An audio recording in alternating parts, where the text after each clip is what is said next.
Hello and welcome, everyone. My name is Alicia, and I'm the producer of public programs at the Intrepid Museum in New York City.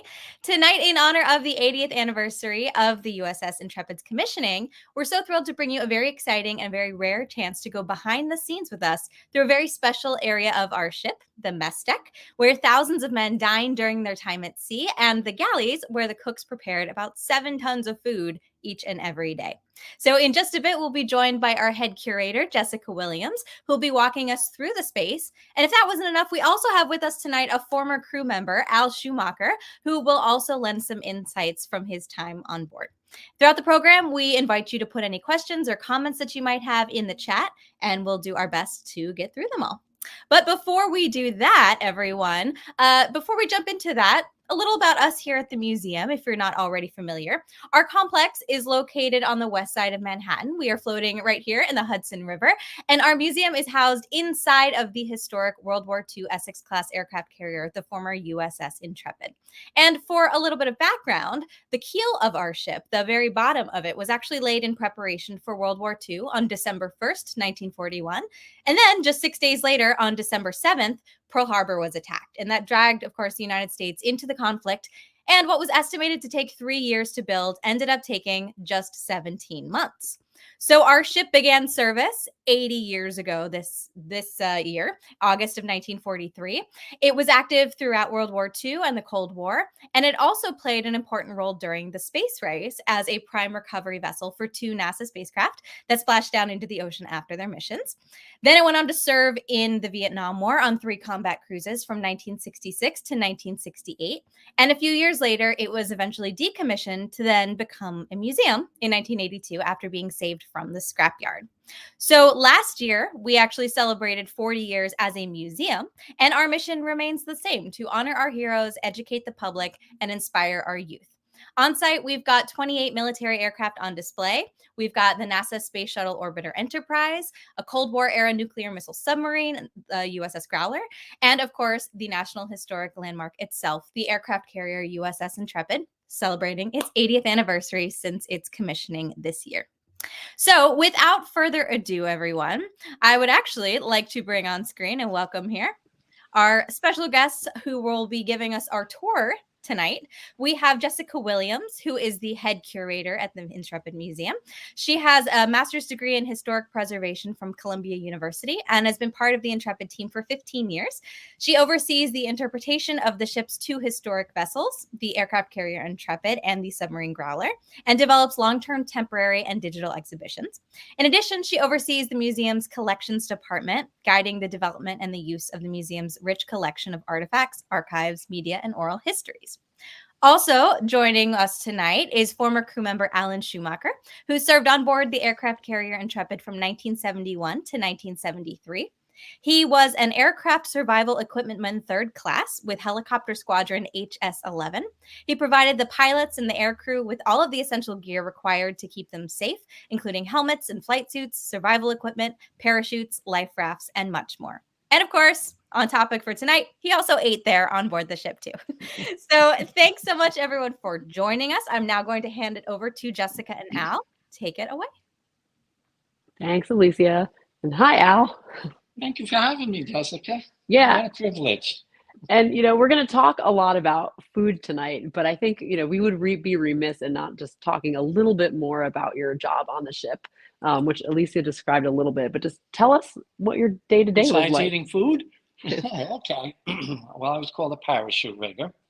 And again, anything the pilot and the aircrew needed, from their boots to the top of their helmet, except for their socks and their skivvies, came from us. Right? All the survival gear, the different kinds of flight suits, wetsuits, everything for the ejection seat. There's a parachute sitting on 15 to 1,800 pounds of oxygen, and a one-man life raft, right, just in case he had to pop out over the water, and anything in the planes themselves that required oxygen or floated.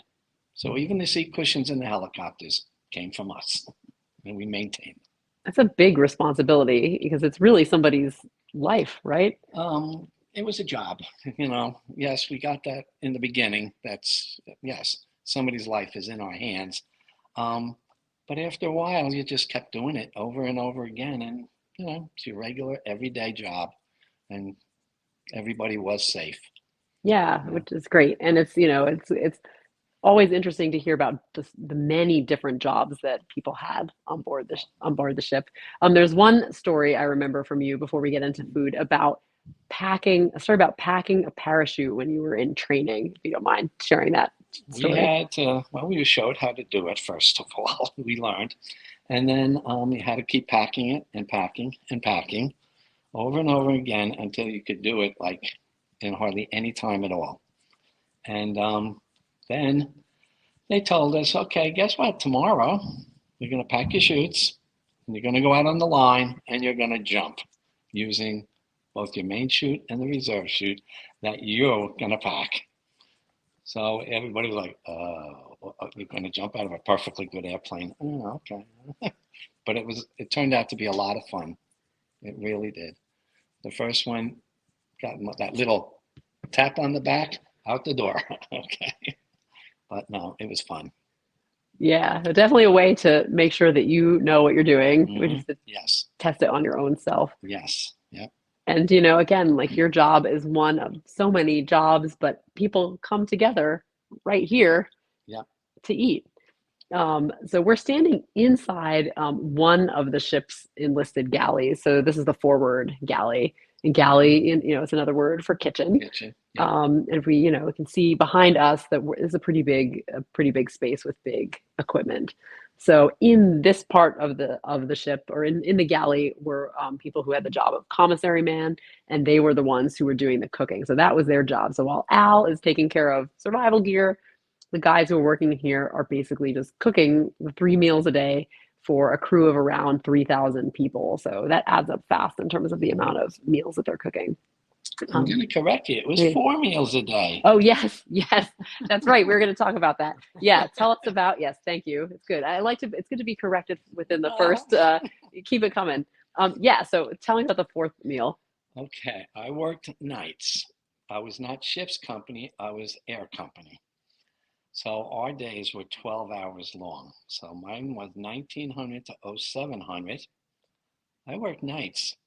I would like lunch, and my lunch was at midnight, which was called mid-rats, midnight rations.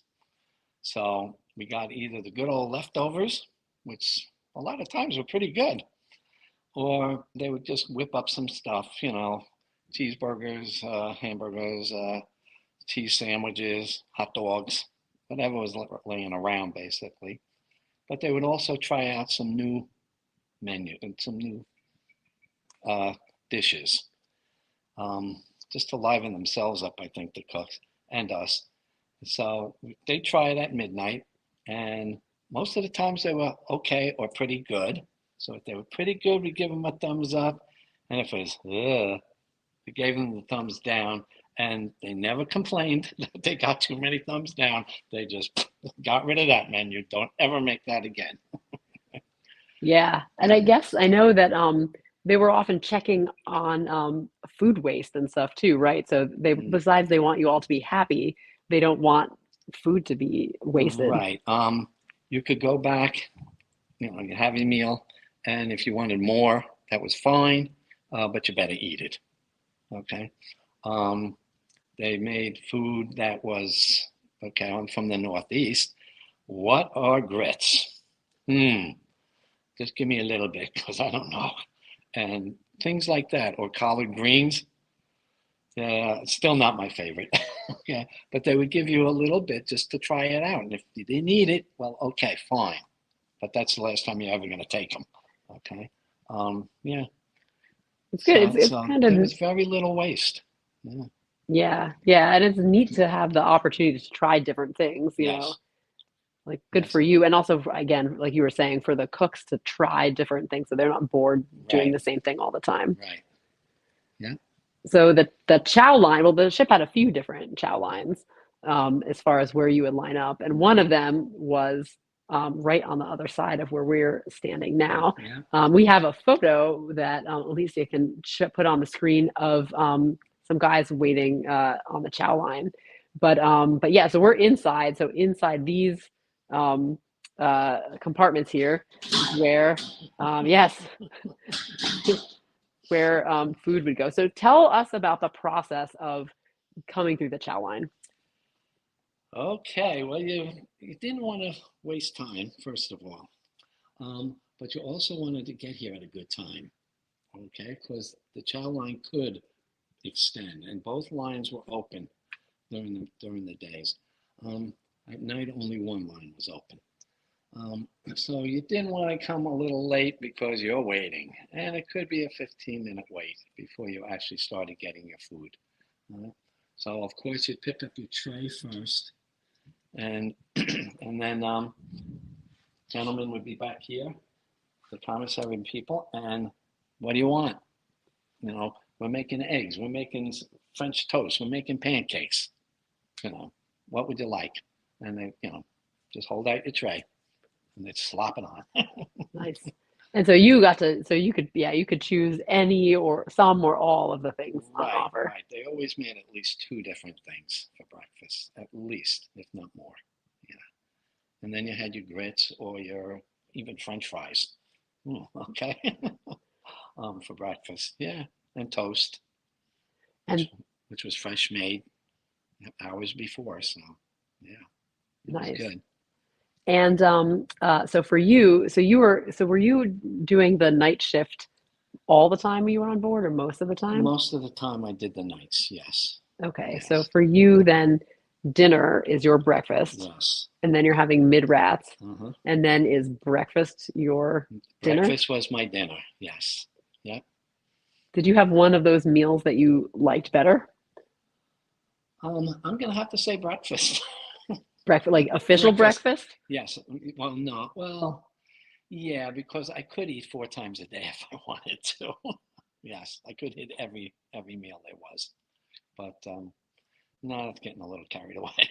Yeah. Yeah. You probably need to sleep in there too somewhere. Yes. Yeah. Although you can't sleep for 12 hours. There's no way. So yeah, if in time you wake up maybe for the regular cruise lunchtime during the middle of the day, yeah. Why not? Why not indulge? Yeah. And I guess also, it's good to remember too that you're doing your job all day. Everybody's working hard. So I'm sure you're quite hungry. I had read, and we have one of the things we have in the collection that are interesting are various Navy recipe books and cookbooks and things. And they talk about trying to provide about 3,000 calories per day per person on the ship, which sounds like a lot, I think, in our more sedentary life. But figuring that you're a lot of young guys running around. Oh yeah, we sure were. Oh yeah. Even if you were in your shop all day, you're still moving. Yeah. I think the only people that sat down were the yeomen, really, all the time, and they complained about it because they wanted to get up and out. Yeah. Yeah, out and about. Yeah, and especially the men on the flight deck. Oof. Yeah, they're constantly moving in all kinds of weather, even in the snow. They're up there, and yeah, they're going to be burning a lot of calories. Yeah. Yeah, yeah. One of the things it's fun that we have these different Navy recipe cards and cookbooks, and the recipe cards in the Navy are made for 100 portions at a time. So on board Intrepid, if you have about 3,000 people, right, you're multiplying that to be able to get the amount of food you need. So there's definitely like a mathematical component for the people who work down here, and it's also knowing how many supplies are left and how much you need to get of certain things. So there's the cooking portion of it, but before that comes the supply and the quantity, and and food was stored all over the ship also. Yes, I'm sure it was. And I'm glad I wasn't part of trying to figure all that out. Yeah. Especially when the fresh milk ran out. Oh yeah, tell us about that. Well, once we left port, fresh milk and eggs, they were usually gone by the 5th or 6th day. And after that, they had something called powdered milk and powdered eggs. The eggs weren't so bad because they never ran out of butter. So there's a lot of butter in those eggs. The milk, however, was, I would put it to like the no-fat skim milk of today. Yeah, kind of watered down. Yeah, okay. Yeah, yeah. But you survived with it. So how do you know how they made powdered milk? I know you weren't cooking it. I happened to see it one day being made when I was online. As a matter of fact, we have these nice vats here, and yeah, they poured these bags of powdered milk in there, and there's the water and like the red knob up there, and then they just stirred it up. And I was like, ugh. Yeah, I mean those. Seeing how it was done, and then there's the knob on the bottom there to fill up the big bowl they used to get it over, and yeah, yeah, Wow. Yeah, yeah. those steam kettles are really big. And yeah, and we have a photo of people using the steam kettles, but it's for gravy, not for milk. So if you put that on the screen and see what it looked like for people using those kettles. But yeah, I think it definitely is a sign on how your cruise is going when the fresh things are running out. Yes. Yeah. And we know, I guess you probably did not get roped into this because you were in a squadron, but we know that when supplies were landing on board, they would, just get sailors from all over and have to food would often land either it would either come from another ship or land on the flight deck for underway replenishment, and it needed to all get moved down to the storage spaces. Everybody. Oh, so were you doing it too? Oh, yes. Yeah. Everybody. Yep. So you helped move Yes. move provisions? Tons of food. Yes. Yeah. Yes. Yeah. Mm-hmm. Yeah. The ship has big refrigerator rooms and other freezers that we're not going to visit today, but they're like down deep below Never deck. got down that far. Basically, if we had to pass things along, it was you would throw it to me, and I'd just throw it to the next guy, and down it went. Down the hatch it went. Yeah. Yeah. I guess it is another thing that brings everybody together. Yes. These moments where where you need to. And it was fast. We were done quickly. Yeah. Yeah.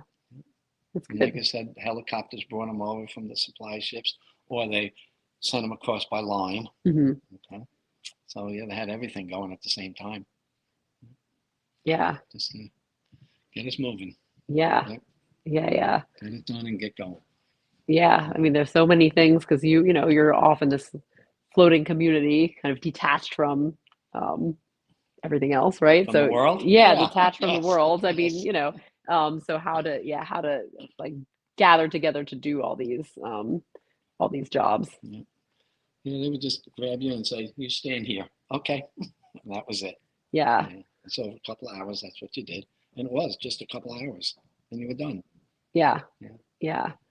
And same here also, I'm thinking again about the people who worked in this job. So, you mentioned that you were a parachute rigger, and did you choose that job or did you just get placed in that job?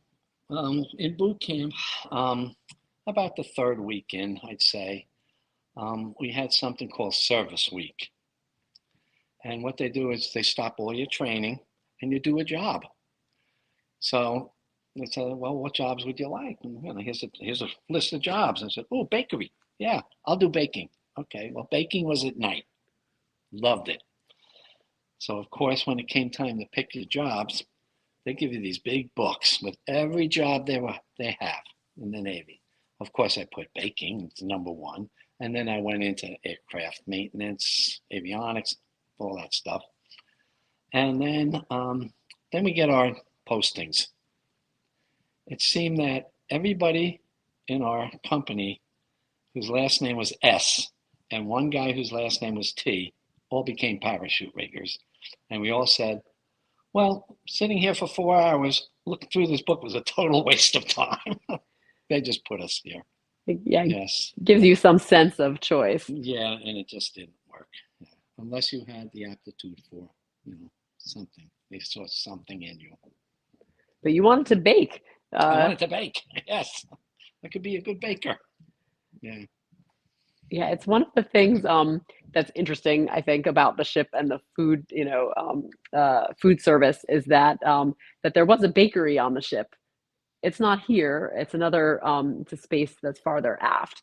And of the people who were assigned to this department, the S2 department that did food service, some people were assigned to bake, and they were basically spending, again, all night baking all the bread for the ship. So all the bread and things that were, all the baked goods were baked on board. They weren't getting, loaves of bread. No, not from home. No, no. And it was good because it was fresh. We have rolls, we have croissants, believe it or not, and cakes, pastries, and of course the big cakes and the little cakes. They make sheet cakes, so crumb cakes. Yeah. It's good stuff. I could make a meal out of that myself, just nothing else. So did you hit up the bakery ever? Yes, I did. Yes, I became very friendly with the whoever was in charge. Hmm. Did you do some trading? Yes, yes, definitely traded, and we'd get stuff up to the parachute loft. Yes. Nice. I know that there is the culture of, you do something for me, I'll do something for you, or you give something to me. And I know from talking to other crew members, they've described these kinds of trades. So for example, people in the photo lab, sometimes a guy might want their personal film developed, and then they would, trade for food or other things. But what did you have in the parachute loft that was a good trade for baked goods? Like, what things were you trading? I wonder if they're still going to come after me when I say this. Whoever was in charge, he got a leather flight jacket. Oh, that's good. Mm-hmm. That's a good trade. Oh, for him it sure was. And for me, yes, because I love baked goods. And of course, the guys in the loft liked it more. So, yeah. Nice. That's good. Yeah. Yeah. Yeah. That was the best trade. And I remember trading somebody for a grease gun. Can't remember what for, but anyway. Yeah. Yeah. It's the ship economy. Yes. Is fun for trading. Yes. Let's see. I feel like we should look around, see what other things are in here since we're behind the scenes. We can back up a little bit because I know we have another photo of this. So we looked behind ourselves at the steam kettles. Here, they're off now, but these are some grills. We have a photo of people cooking steak on these, which I think it's a great photo because it shows just every inch of this covered with steak. Steaks are good. Can't knock a steak. Yeah, Yes. and again, like goes back to the calories that you all needed. Yeah, and they were greasy, let's face it. But still. Yeah. Good. Yes. Flavorful. Yeah. Yes. So. If you have enough potatoes to soak up all the grease. And vegetables. You always got fresh vegetables. Yeah, they may have been frozen, but they were still fresh, let's face it. Yeah. So they'd be part of the dinner, part of the meal. Yeah. Yeah. One thing that we have some information in the archive a little bit about food service, and our archive has different things that people have donated over time, so we get pieces of the story. And we know in around 1970 the galley was allowed to spend $1.53 per man per day in terms of what they were allowed to buy for food, and they were not supposed to spend any more than that. So this involved, again, all of the guys who worked here figuring out like how much meat and how much is needed for nutritional value, also how much money can be spent on different sorts of food items. I think they did a pretty good job. Yeah, there wasn't too many meals that were, I should have missed this one. Most of them were pretty good. Yeah. And they were filling, and that's the thing. Yeah. They wanted to come out of here with a full stomach, ready to go. Yeah. Yeah. And I think, probably before we move on from this space, I think one thing to note, which I think we may have been talking about earlier at some point, but we have another vessel here. We have the submarine Growler, and we've done programs on that before. But the word always was that the submarine service had the best food in the Navy, and that they actually, I think, maybe spent a little more even to make sure those guys had. According to Mr. Bill, who's down there, and he was a submariner, the government spent more money on the food for the submarines than any other part of the military. This includes Air Force, Army, everybody. The subs got the best. So you can basically take your $1.53 and probably double that easily. because when they got a steak, they got a steak. Our steak looks like it got run over by the tow tractor 5 times, but still, it was good. It was thin. So yes, those guys got the best, and they deserve it. Let's face it. Yeah, I mean, you think about for you on the ship, what other recreation things could you do? Like, what other fun things did you do for fun on board the ship in your downtime? We could play volleyball. That had to be done in the hangar bay, of course, because you don't want the balls leaving the ship. You could pass around a football. Baseball is out. Yeah. There was boxing. Stayed away from that one. At 140 pounds, maybe. No, no good. Cards, reading, watching movies. And back then, our movies were reel to reel. So we could have it in our shop also. Guys would pick up movies at a port or something on Liberty. And we watched the movie. So You had some options, and some yes. including sports and things. Yes. And our friends across the pier on Growler, they did have movies and they could read books, but they weren't really doing a lot. They couldn't leave, right? Not exactly.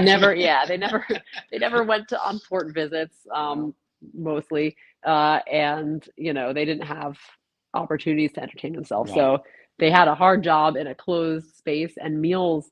I mean, I think meals are probably a great break for all of you, but for them, it's basically because they only got one big meal a day. Yeah, because their shifts were 18 hours, not 24 hours. So 6 hours sleeping, 6 hours working, and 6 hours of getting your big meal, and then having a little R&R time. Yeah, so it's just a very different world yes. down below. Yep. Excellent. Well, I'm trying to think if there's anything else in here we want to point out. One thing I can note, just in terms of what we're looking at, is a lot of this stuff is all bolted down. So this is a lot of the original cooking equipment, and then there are other things in here that I think we've acquired over the years in terms of the cookware and stuff like that. But a lot of this is really the original stuff that was here. And I mentioned this because we're going to go visit one of the mess spaces where people sat and ate, and it was recreated to a particular moment in time. So there's more things that our exhibits team was doing in that space to make it look the way it looks. So we're gonna wander onto the next space, and Alicia can share some more photos and some fun facts about food on the ship. Absolutely. And while they're doing that, actually, here are some fun stats. So they're going to be wandering to a new space. Here's some fun stats. This was now around 1959. The average crew at that point was a little bit less than 3,000 people at this point. So for 1 day's worth of food, they would go through 6,000 potatoes, 4,200 eggs, 2,100 pounds of meat, 9,900 slices of bread, which of course, as Al said, was all baked on board, 900 pounds of vegetables, plus 1,000 cans of vegetables, 200 pounds of coffee, 12 pounds of seasoning, and of course, a whole lot more. So as you all are making your Thanksgiving dinners, if you are tuning in from America, where you are celebrating that perhaps, think about that. Think about how much food that is, because that is a lot of food. And, as they were saying, if you are going to try to entice a bunch of young men to join the military, to join the Navy was known for having some really good food. So that's maybe a really great way to do it. The picture we're looking at here, everyone, is again them going through the Chow Line. Also, here's another one. This was actually on Christmas. This was a special Christmas meal. So, of course, they would offer special, different entrees and things in order to fit the holiday seasons.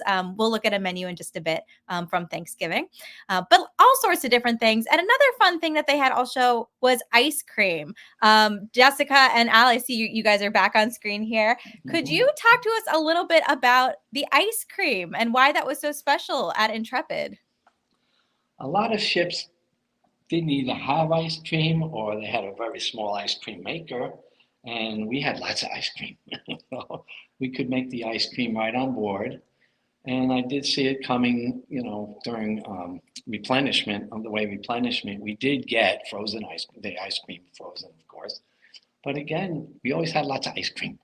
And I don't quite remember sprinkles or anything, but I do remember a lot of chocolate.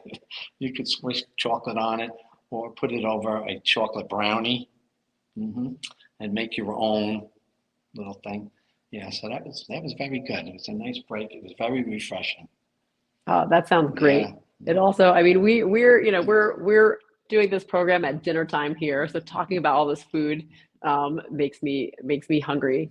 But yeah, and another story about ice cream is that we hear from talking to from crew members who served during World War II that if a pilot went down and a smaller ship like a destroyer picked up that pilot, there was this idea of the carrier sending ice cream over to get their pilot back, right? It's a trade of ice cream for a pilot.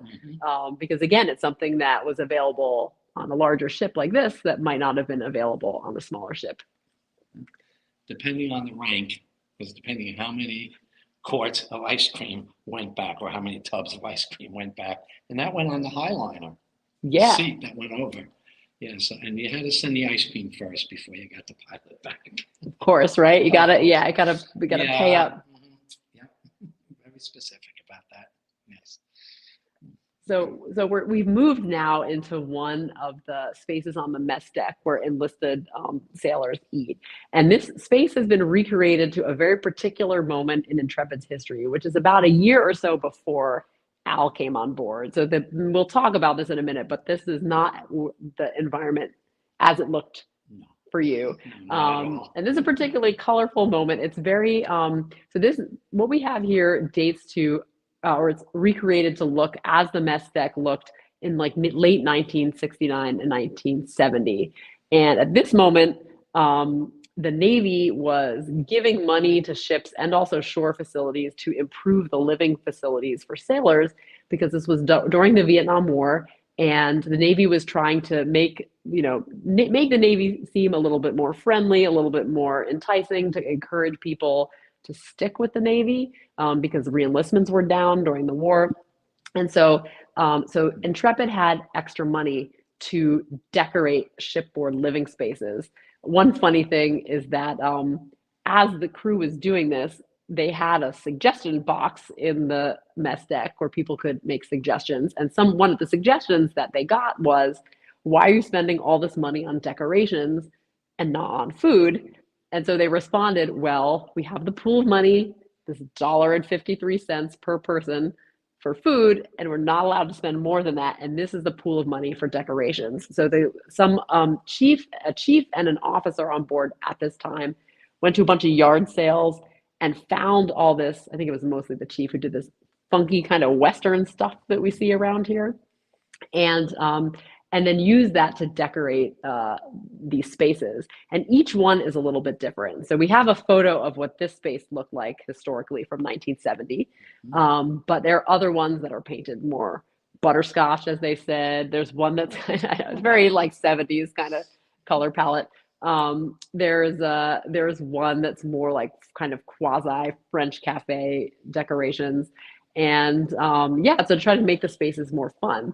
And because we have these photos, we tried to recreate these spaces. So the fabric that's behind us was something that our exhibits team recreated from the photo that Alicia showed us. We have these horse head lamps here, which also our exhibits team recreated. And all of this is to talk about this one moment. Oh, and the Navy has an annual contest about who has the best eating facility, and Intrepid won third place in the large ship category, and got a plaque, because the Navy loves plaques. Yes, oh yes. Loves them. We have many. Yes, yeah. Sure got a lot. Yeah. So this is, it's a fun story, and all of these things, just how we learn from documents and photographs about moments in time. But we know that it did not look like this when you were on board. So tell us a little bit about what was different. Once we got our food, we would just proceed straight down into this very large room going towards the bow. And A lot of stainless steel tables welded down to the deck and benches welded down. No chairs. None of this ever existed when I was here. And you got to figure it's for a good reason. You know, the ship is in rough seas and you're going to sit here. Not only are you trying to hold on to your food and eat it, now you got to kind of hold on to yourself onto the chair and eat it. Now I'd rather take the welded down part. Yeah. Yeah, for sure. I mean, it is thinking about like what is practical, because the museum, like the ship as a museum, doesn't move in a way that we can feel it. Occasionally, you know, it gets a little, the trim gets off, but it's not really moving. But for you, so you're sitting here, and how are you managing to keep all of your food? In rough seas, you basically held onto your tray and your drink with one hand, ate with the other one. Pray you didn't have to cut anything. Okay, if you did, you had to get it just right, cut and grab. All right, but that was it, and you adapted. We all adapted. Very rarely did somebody's tray hit the deck. Yeah. So, And I guess we're talking about food, but the ship is moving all the time. So Yes. everything you're doing, you're just adapting. Yes, but you get used to it. Your body adapts. Yeah. If we're going up on one side, your legs bend the other way. And meanwhile, you're just walking like this is nothing. Yeah. It is one thing that we lose as a museum, that we don't get to feel that experience. But maybe for our visitors, it's easier to not be falling all over the It's an adventure. Yeah. Yeah. Let's see. I totally forgot what I was going to ask you in terms of food things. Yes. There's so many questions to ask, so I lose track of them sometimes. But so tell me about just sitting here and eating. So did you just take any open seat? Did you sit with your friends? How long did you eat? What was it like? Well, again, yeah. If I was here with some of my buddies, yes, we try to sit together. But that means we have to be in line together. If one of us is 5 people, 10 people ahead, well, the chances are sitting next to someone is zilch. And you would basically grab an open spot. Yeah. Some people did have their little cliques. The guys in the engine rooms and the mechanics. Yeah, you guys, that's fine. You take those seats. That's okay. It wasn't that they were bad guys, but they kind of, smell of diesel and oil, and kind of a downer when you try and eat. But yes, you would just grab a seat. Just sit with anybody and sit with anybody, And if you're going to talk, it's very, very quick because you're eating quick. And again, if you get up to get seconds or something, by the time you come back, well, that seat's gone. You have to sit somewhere else. That's all. Yeah. Grab a cup, grab a tray, and off you go again. So. Did you meet any interesting people this way? Once in a while, yes. Yeah. A guy would say, "Oh, I'm a medic. I'm a corpsman." Oh, okay. And then maybe during the next battle drill, general quarters, yeah, there he is, down below in the drying tower of the parachute loft, and that's where they met. And that was my battle station.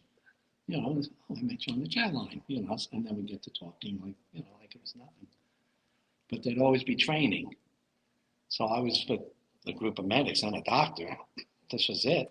And I actually learned how to do a trach, and do some proper bandaging, instead of just done. Yeah, so it was interesting. It's cool. Learn different things. Stuff, yeah. And meet people. Yeah. And I learned a little bit about what I was doing. If we were there for many, many hours, we'd have some life rafts down there. We'd flip them over and we'd lay down on them. That's funny.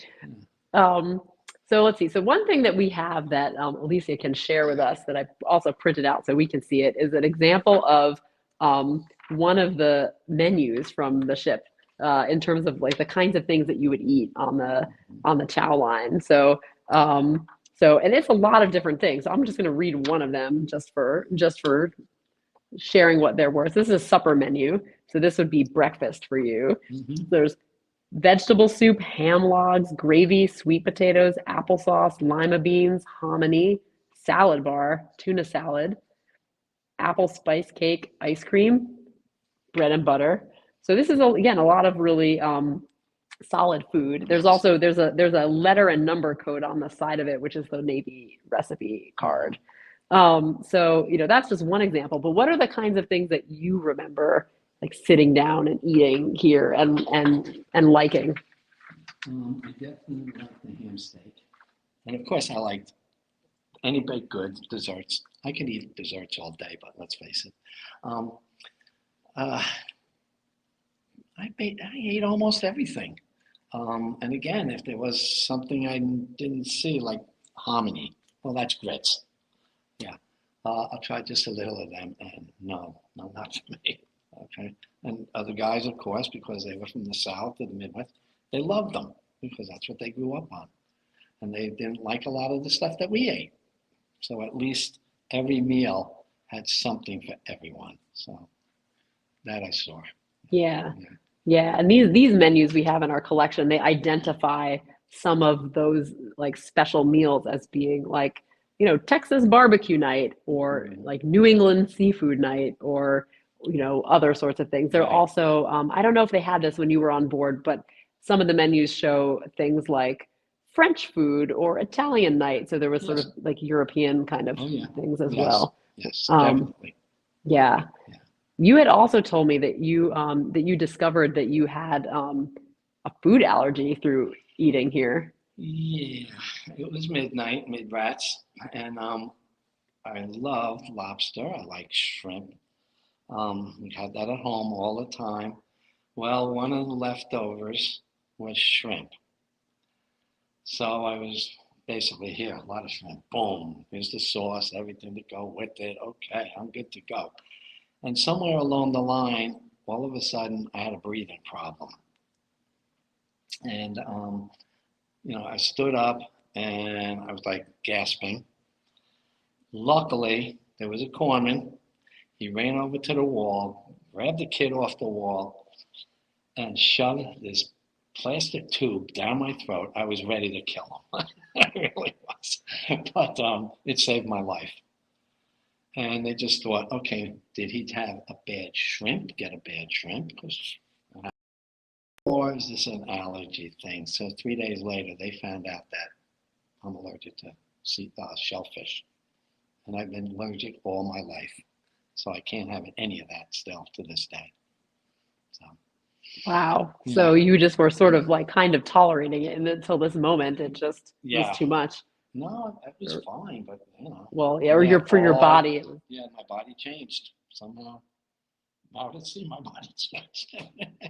I became allergic to shellfish. Yeah. Oh man. Another thing I want to mention in this space, and we have one more stop we'll pop into after this, but is holiday meals. So, Thanksgiving is coming up. And I think you mentioned you were on board for Thanksgiving I on was on board Intrepid. for Thanksgiving, and it was like being home. You name it, they had it. Every vegetable there was, every kind of potato there was. We had turkey, of course, a lot of turkey.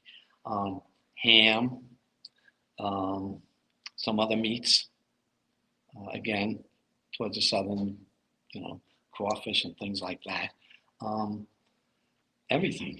It was like being home, and you could have it as much as you wanted. So that was very nice. And the baked goods, of course. In fact, they probably ran out of the baked goods. Yeah, it's because the guys are just glomming them. And again, a lot of butter. Everything is butter. I know butter is the secret to Butter many. is the secret. Yes, on the veggies and everything. Yes. Yeah, but oh yeah, string beans, corn, lima beans, and again the grits came into that. But The theme. no, yeah, hey, whatever. No, but yeah, it was like sitting with your family at home. Yeah. Yeah. Yeah, one of the things that we have in the collection is a lot of guys saved. They sometimes printed like a nice menu for the Thanksgiving meal, which is sometimes things that is something that guys would take home or send home. And you can see often it has a little like cartoon of a turkey on it, but it lists all these things, and it really looks like a traditional. The only thing that was missing was the beer. They couldn't give us beer.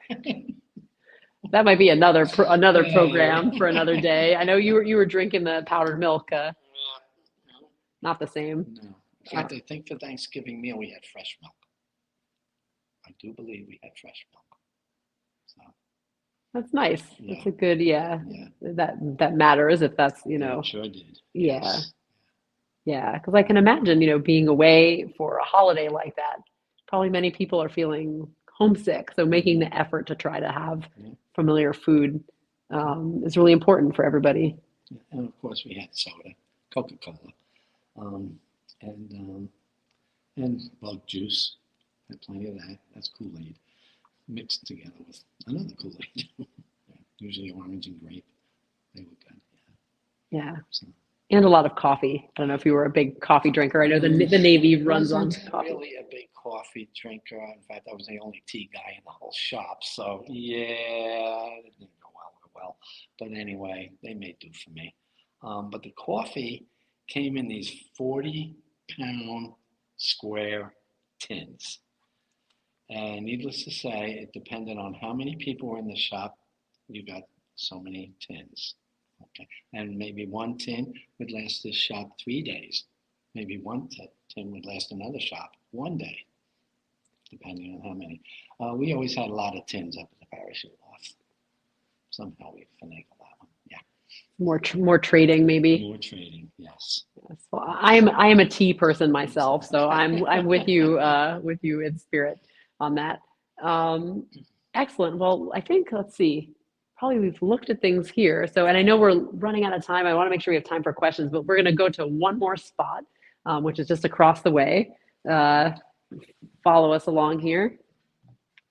Oops, as I whack my head on things. I should know better. I know. It's like talking and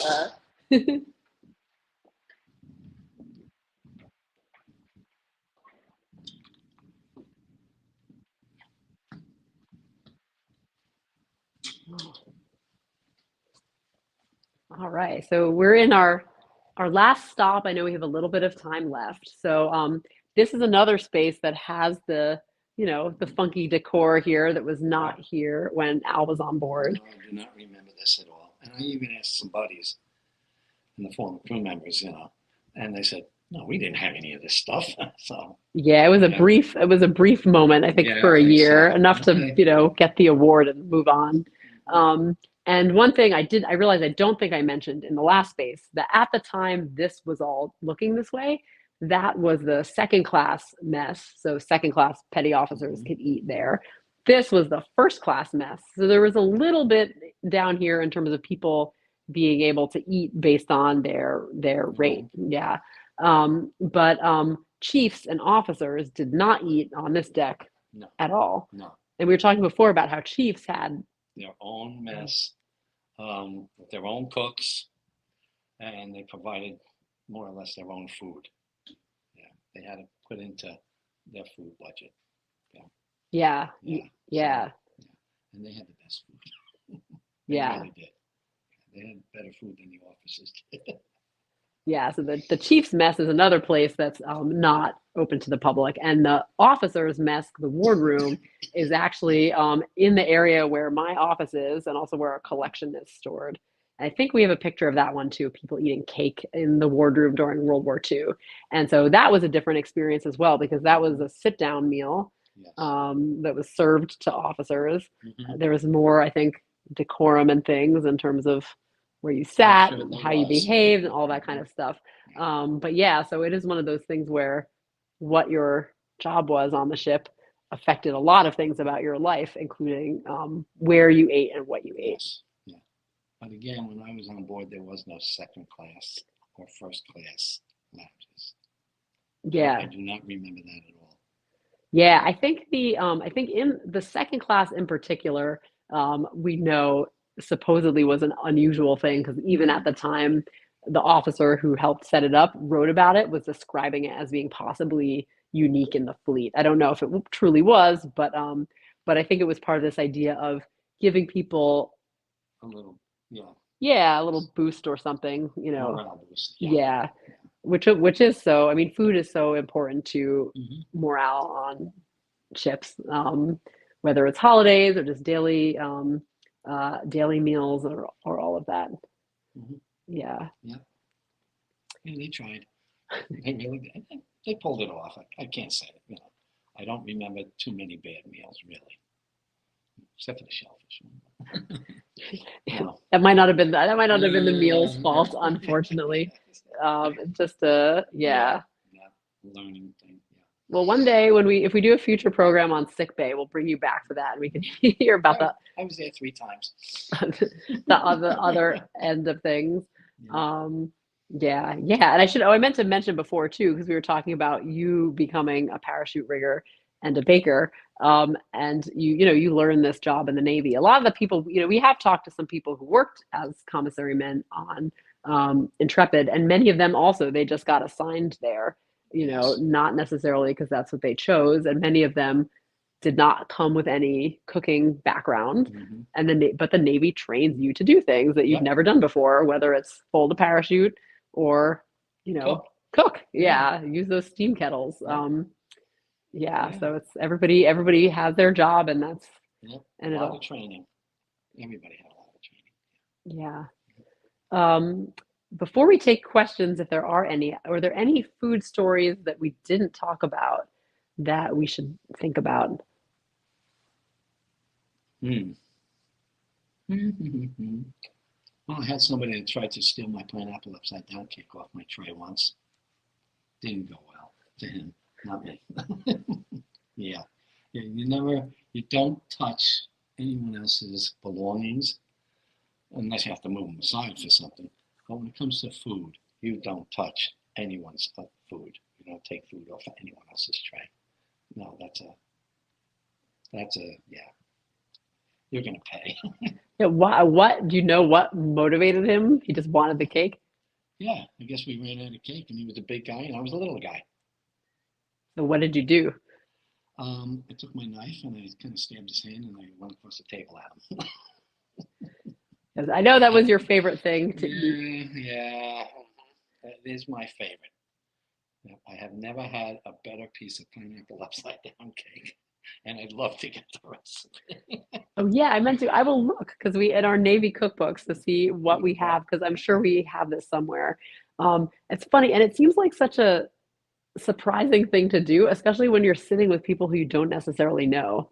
Although maybe thought he could get away with it. I don't know. But it seems like such bad form if it's not your buddy to who might try it in a joking manner. No, that's something entirely different. Yeah. We'd know that. Yeah. Yeah. So, That is no good. yeah. I don't blame you. Yeah. So I'm wondering if there's any questions in the chat that we can answer before we sign off for the evening.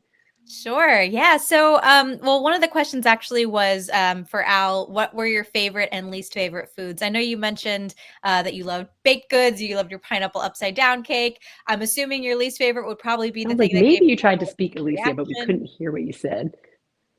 Oh, I'm sorry. Can you hear me now? Can you hear me? Hello? All right. Well, can you hear me now? Hello? All right. Sounds like maybe we're having a little bit of audio trouble hearing Alicia. And who knows, it could be us wandering around in these different spaces, or maybe it's her connection. So so I don't know. I hope there aren't too many questions that we can't answer, because we cannot see them from where we are standing. But yeah, I think in light of that, Al, it's been a pleasure talking Thank you for having me here. talking with you. One thing, Al also volunteers at the museum, the head of the former crew member association, so we get the pleasure of seeing Al a lot. We really we appreciate all of your sharing your experience with us, because nothing really beats being in these spaces with people who actually lived it. Because as much as all of us here at the museum can read and learn, there's nothing quite like hearing from you. How many former crew members are volunteers? About 15, 16? Yeah, it's up there. Yeah. Yeah, so Yeah. that's good. So we hope so. For those of you, we really appreciate you joining us in this form. But if you come to the museum, you may bump into Al or some of our other former crew members who volunteer with us. Oh, actually, we found a way to read some of the questions. So we will not sign off. Our colleague behind the camera is going to tell them to us. So bear with us for a second. So they want to know what your personal favorite meal board is. Personal favorite meal. Oh, again, it was breakfast. I don't know why, but my breakfast, well, my breakfast was everyone else's dinner. And so, yeah. Was there a special one? Well, again, steak is always nice. Yeah. But they cook it just right for me because I don't think you ever saw a rare steak up here. I think they just put them on and whatever you got. And that was fine with me because it was usually medium to medium well. So, and that's the way I like my steaks. And they were nice and, I'm going to say greasy, but that went along with the French fries. Yeah, made them really nice. And then you got your mashed potatoes, again with butter, lots of butter, yeah, and the fresh baked items. nice? Yeah. That's good. Yeah. Let's see. We'll see if there's any other questions we can we can look through. So, what's your favorite baked good? Pineapple upside down cake was my favorite baked good, and to this day it still is. Other people have tried. I have my lady at home, and she'll give me the look, and I'll say you're close, but no. So that was it. But again, you get fresh cinnamon rolls right out of the oven. Yeah, they can't be beat either. Oh, That sounds amazing. I can just Yeah. imagine the smell of that. the Like, smell, not only the smell, but just it's hot in your hands, and you want nothing to do. You're saying to yourself, your body's saying, "Don't you dare shove that hot thing in my mouth," but it went in anyway. So people are asking about the spaces. Are they originals or are they replicas? okay, yeah. So the question, pardon me, is about the items in the spaces. So I talked about the recreation of these spaces. So the things in these spaces, some of them are replicas. So the fabric behind here we created based on the photos. Our exhibitions team kind of figured out how to pull that out of the photo and have it printed essentially. A lot of the furnishings in here are period furnishings, but not from Intrepid. And as Al was mentioning, all this stuff was not here when he was on board. There was different furniture down here. So where all of the original things went, we're not sure.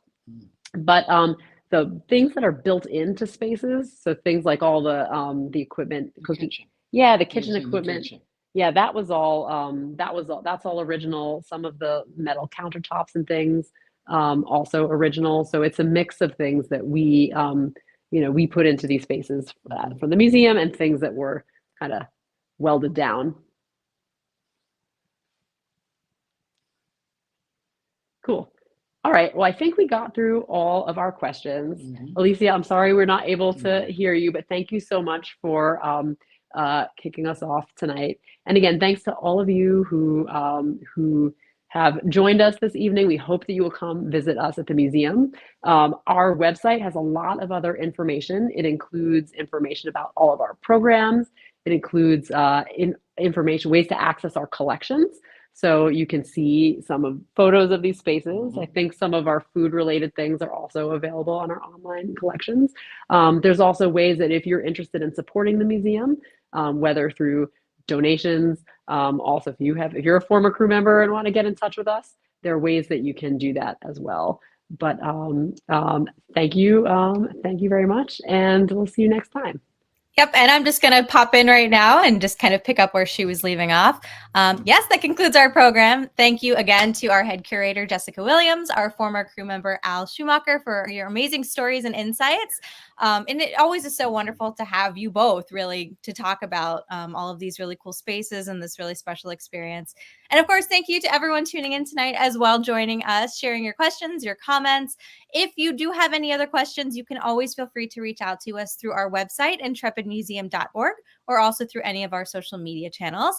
And as a reminder, yeah, our museum's open to the public 7 days a week, except on Christmas and Thanksgiving and New Year's, I believe. So if you are in the area, do come by, check out our amazing ship in person right here on site for yourself.